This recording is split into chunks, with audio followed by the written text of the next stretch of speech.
Assalamualaikum. Kembali lagi di channel saya. Sebelumnya, yang belum subscribe, tolong subscribe dan aktifkan tanda loncengnya supaya kamu tidak ketinggalan cerita-cerita menarik dari saya. Ayah, Putri mimpi ya. Ibu dikejar-kejar hantu yang begitu seram. Ayah mendengar ucapan Putri pun segera melihat ke arah ibu. Ibu baik-baik aja, nak. Bu, bangun bu, ucap Putri. Namun ibu tidak terlihat membuka matanya. Mereka semua yang tidak melihat pergerakan ibu pun langsung saja khawatir dengan keadaan ibu. Pak Ustadz, ini kenapa wajah ibu terlihat begitu pucat? Ucap Pak Kades. Bu Siti berada di alam lain. Segera ambilkan segelas air putih. Pak Ustadz segera membacakan ayat-ayat Al-Quran dan segera meniupkan ke air itu sebanyak 3 kali. Setelah itu, segelas air tadi diberikan kepada Ibu Kades. Langsung saja Bu Kades mengusapkan air itu ke wajah ibu dengan 3 kali usapan. Dan tiba-tiba mata Bu Siti terbuka. Dan ibu pun menghirup udara dan membuangnya kasar. Mereka mengucapkan hamdalah bersamaan. Dan setelah itu, ibu menceritakan semua yang ada di mimpinya. Dan mereka memutuskan untuk pergi ke desa itu. Akhirnya setelah menemukan 2 rumah yang agak sedikit jauh, Pak Kades pun tiba-tiba menghentikan laju sepeda motornya tepat di rumah kedua yang kami temui. Mereka pun ikut berhenti dan turun. Terlihat Pak Kades segera mendekati pintu rumah itu dan mengetuknya beberapa kali. Assalamualaikum, Mbah. Waalaikumsalam. Pak Kades, silakan masuk. Kades pun langsung saja menyuruh kami untuk masuk. Di dalam rumah kini penuh dengan semua yang berbaring istirahat. Tak beberapa lama, Mbak membawa sebuah nampan yang berisi air minum dan 2 piring ubi goreng. Mbah, bagaimana keadaan dia, Mbah? Ucap Pak Kades. Dia masih baik-baik aja, Pak. Dan dia juga berada di tempat yang sama. Dia siapa, Pak Kades? Tanya ibu. Jali, Bu, sambung Pak Ustadz. Jali? Loh, Pak Ustadz tahu? Saya tahu, Bu. Saya sudah melihat dari mata batin saya. Saya mau melihat keadaan Jali. Apakah kalian mau ikut? Tanya Pak Kades. Mereka semua pun segera bangkit dan mengikuti kemana Pak Kades berjalan. Sesampainya di sebuah gubuk kecil, Mbak Wajina membuka gembok di pintu gubuk itu. Dan terlihatlah Jali yang ada di dalamnya. Ibu sangat merasa kasihan dengan keadaan itu. Tangannya yang dirantai dan juga kakinya yang dipasung membuatnya tak dapat pergi dari tempat itu. Kali ini, dia terlihat sangat kurus dan seperti orang yang tidak sehat.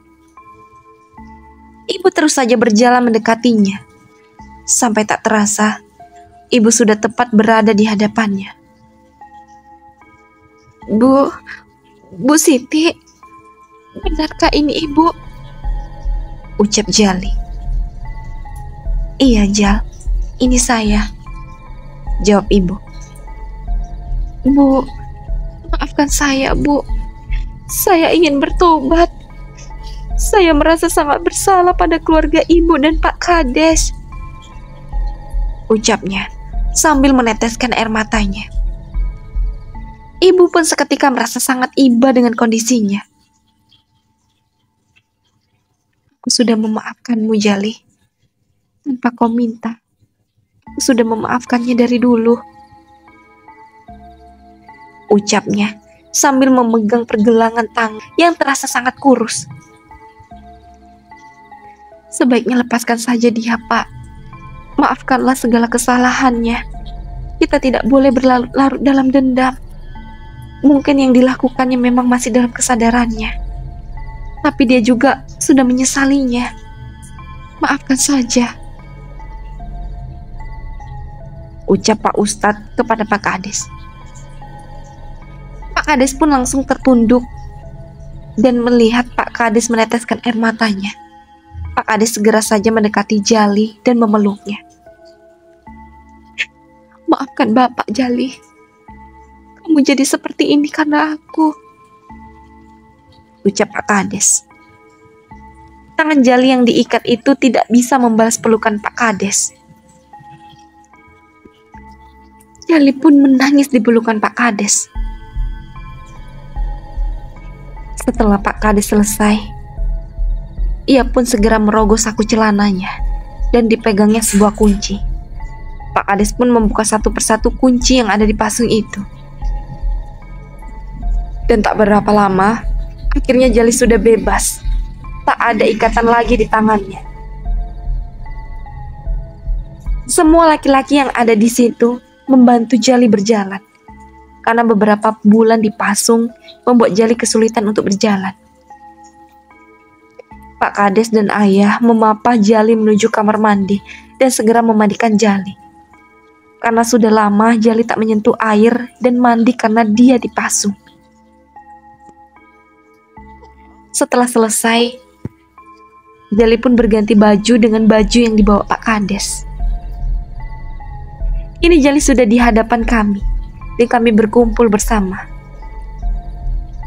Tiba-tiba saja Mbak Wajina memanggil untuk mengeluarkan makanan yang sudah siap disantap. Ibu pun segera melansir masakan Mbak Wajina.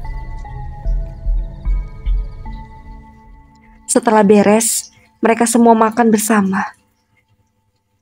Ibu melihat Mbak Wajina tak ikut makan bersama. Dia lebih memilih menyuapi Jali terlebih dahulu. Sampai Jali sudah menghabiskan makanannya, barulah Mbak makan.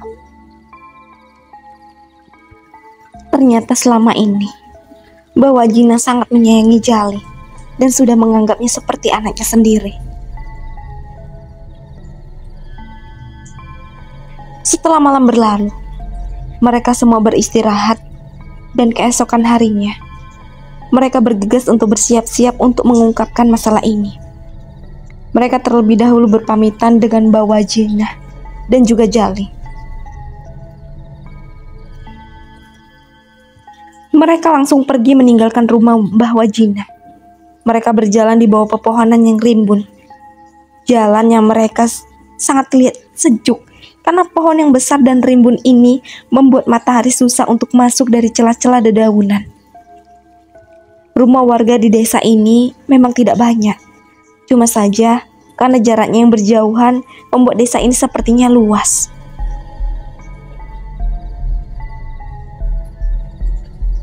Bu, ini ada belokan. Yang mana jalan menuju rumah yang ibu maksud? Ucap satu hansip di depan. Ibu pun berjalan mendekati jalan itu. Ibu melihat jalan menuju ke rumah itu besar, tapi juga tidak seperti jalan satu lagi yang sepertinya jalan setapak. Sepertinya ke arah kanan, Pak. Karena di dalam mimpiku jalan besar tidak seperti jalan sebelah kiri ini, ucap ibu. Pak Kades berjalan dengan langkah cepat. Jaraknya yang jauh membuat kaki ibu terasa sangat pegal. Tak berapa lama, sudah terlihat sebuah rumah yang ada di ujung sana. Pak Kades, itu rumah yang saya maksud. Rumah terakhir desa ini, ucap ibu sambil menunjuk rumah itu. Yang rumah ke-10 itu ya, Bu, ucap Pak Kades. Iya, Pak. Ayo kita lanjut. Sedikit lagi, Mereka hampir dekat di rumah itu, tapi Pak Ustadz menghentikan langkah mereka. Tunggu, kita tidak bisa ke rumah itu dengan beramai-ramai begini. Lebih baik kita berpencar saja.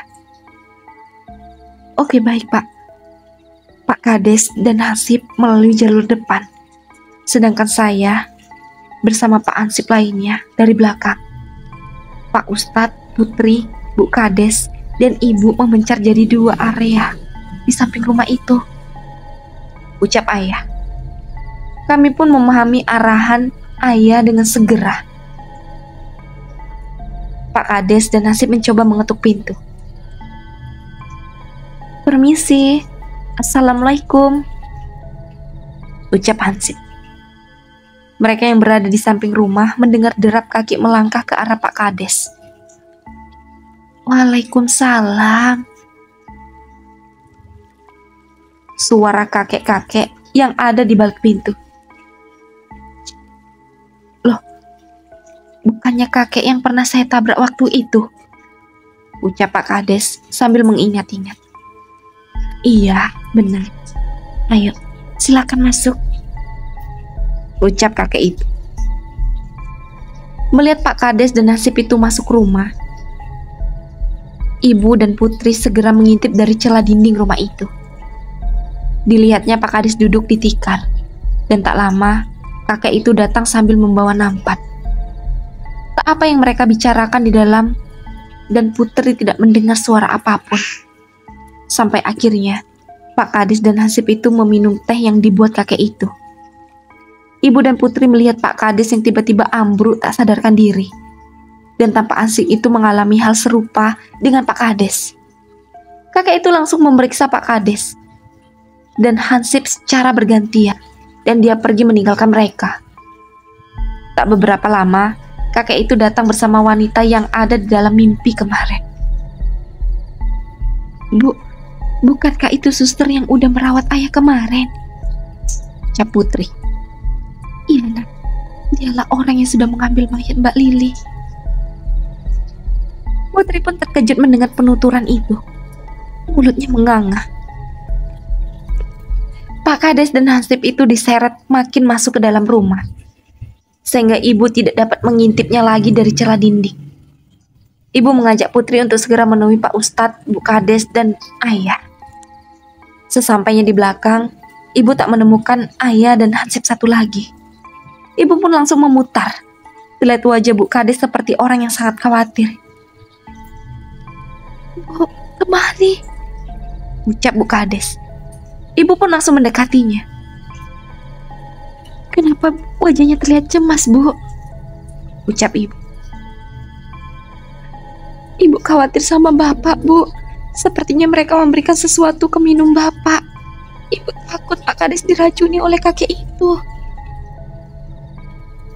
Emang kemana suami saya dan Pak Ustadz? Tenang, Bu. Suami ibu aman. Mereka sudah ada di dalam untuk menyelamatkan Pak Kades. Tadi mereka juga sudah pamit sama kami ketika mengintip Pak Kades yang pingsan. Baiklah. Ibu tenang saja ya. Suami saya akan menolong Bapak di dalam sana. Pak Kades pun perlahan-lahan membuka matanya. Saat matanya terbuka sempurna, dia melihat di depannya ada mayat yang begitu dia kenali. Iya, mayat itu adalah Lili, anaknya. Kondisi mayat itu dibaringkan di sebuah tempat tidur cukup untuk 1 orang saja. Dan mayat itu diikat dengan tali berwarna merah. Warna itu tidak rata. Sementara Hansip di sebelahnya pun juga mulai sadarkan diri. Tidak beberapa lama, terdengar suara derap langkah yang mulai mendekati ruangan mereka. Seketika pintu ruangan itu terbuka, dan tampaklah seorang wanita dan kakek pemilik rumah itu.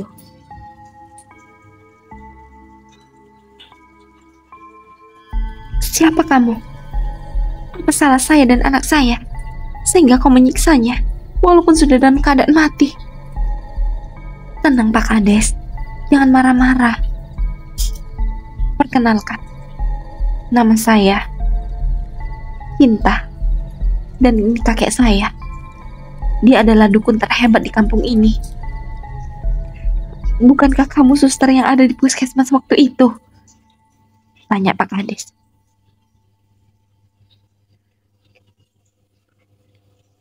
Sepertinya kau sangat mengenaliku.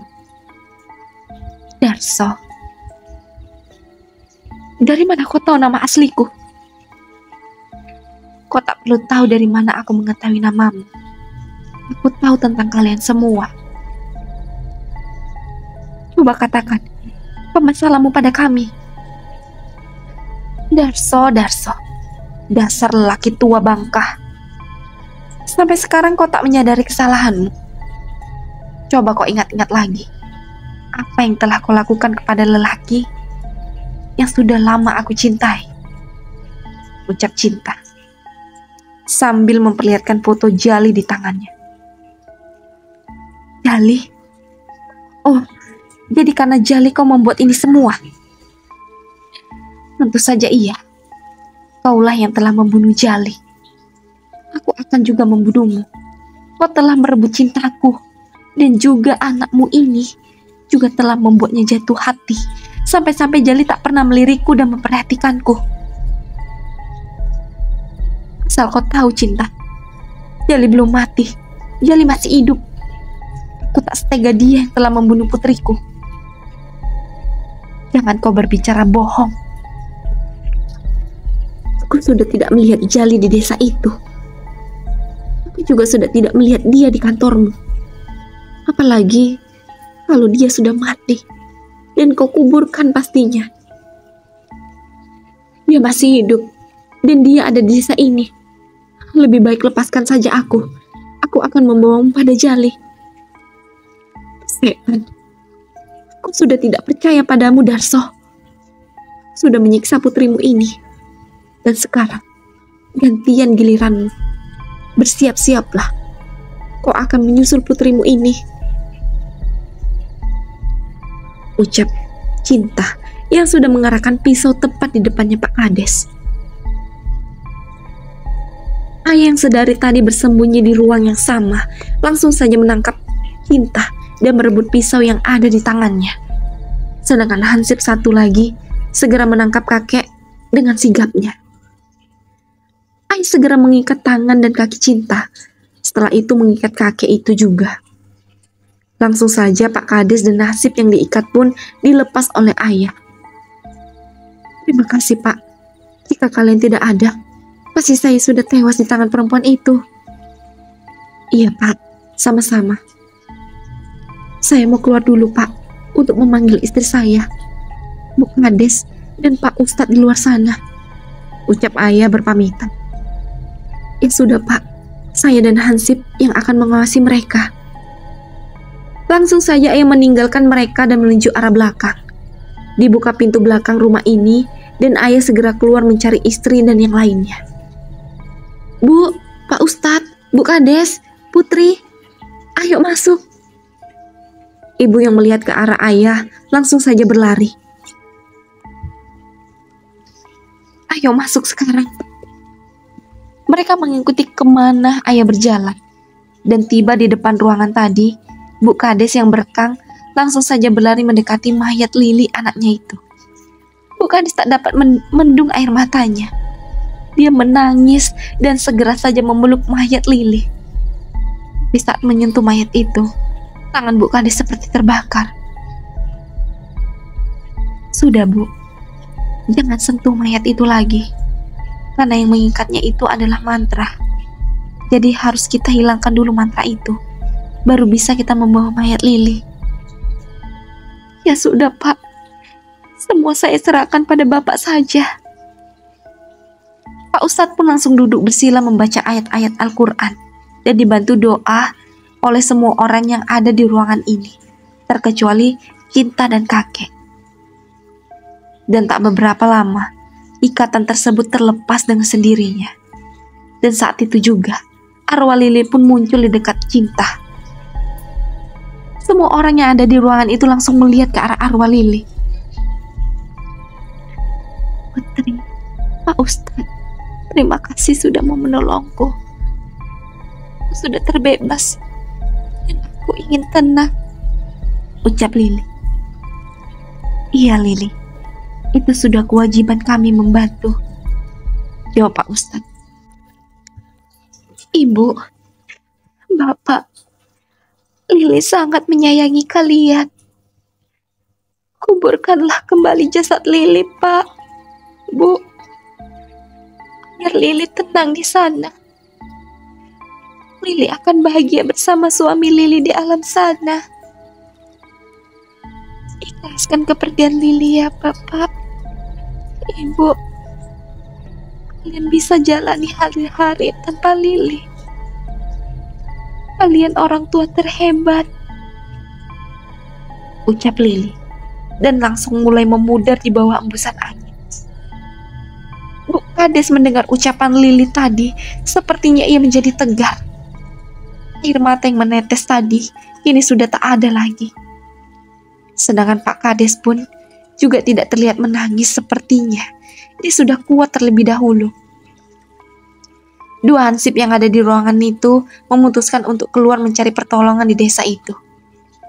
Sedangkan ayah, Pak Kades dan Pak Ustadz mengangkat mayat Lili dan diletakkan di ruang tamu, agar nanti jika bantuan datang, lebih cepat mengeluarkan jasadnya dari rumah ini.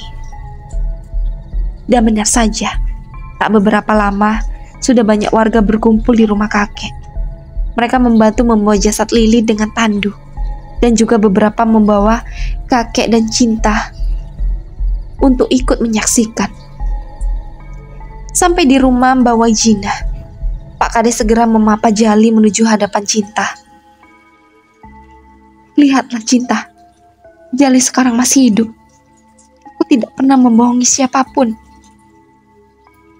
Cinta yang melihat Jali akhirnya tertunduk malu. Kenapa dengan wanita ini, Pak? Jali tiba-tiba bertanya. Ini dia, Jal. Dia adalah biang kerok. Kenapa mayat anak saya hilang di kuburannya? Bukan hanya itu saja, dia berniat ingin membunuhku. Ya Allah, kenapa wanita ini ingin membunuh Bapak? Tanya Jali. Ya, karena dia pikir aku telah membunuhmu. Karena kaulah lelaki yang dicintainya dari dulu. Jali pun tak lagi bertanya. Dia menatap wanita itu dengan seriusnya. Dan dirasa sepertinya dia mengenal wanita di hadapannya itu.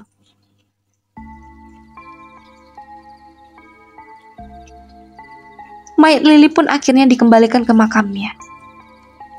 Tak sengaja, putri yang ada di samping ibunya melihat ke arah sampingnya hampir berdekatan dengan kuburan Lili. Putri melihat Lili tersenyum manis dengan wajah cantiknya.